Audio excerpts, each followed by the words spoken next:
আসসালামু আলাইকুম ও রহমতুল্লাহ। প্রিয় মুসলিম ভাই বোনেরা, আমরা পবিত্র ঈদুল আজহায় পশু কোরবানি করব ইনশাল্লাহ। যাদের সামর্থ্য আছে, কোরবানির পশু খরিদ করার প্রয়োজনীয় বিষয়: প্রথমত, গরু, মহিষ, উট, ছাগল, ভেড়া, দুম্বা যাই হোক না কেন, তা যেন দেখতে মোটা তাজা দেখায়। দুর্বল পশু দ্বারা কোরবানি করা মাকরুহ। পশু যেন কোনো প্রকার চর্ম রোগগ্রস্ত না হয়।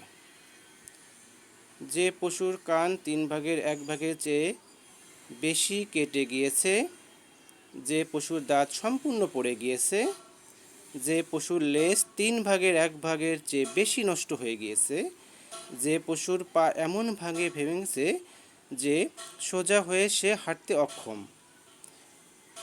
যে পশুর চোখের দৃষ্টিশক্তি এতই কম যে ঘাস ইত্যাদি দেখতে পায় না, ইত্যাদি আরও বিভিন্ন বিষয় রয়েছে। এক কথায়, পশুটি যেন সুন্দর এবং কোনো ত্রুটি মুক্ত হয়, সেদিকে আমরা খেয়াল করব। একমাত্র আল্লাহর সন্তুষ্টির উদ্দেশ্যে আমরা পশু কোরবানি করব এবং সবথেকে উত্তম পশুটি যেন আমরা কোরবানি করতে পারি, সেটাই আমাদের উদ্দেশ্য হতে হবে। মহান আল্লাহ তাআলা আমাদেরকে কোরবানির পশু খরিদ করার আগে এই নিয়মগুলি জেনে নিয়ে তারপরে পশু খরিদ করে একমাত্র আল্লাহর সন্তুষ্টির উদ্দেশ্যে কোরবানি করার তৌফিক দান করুন। আমিন।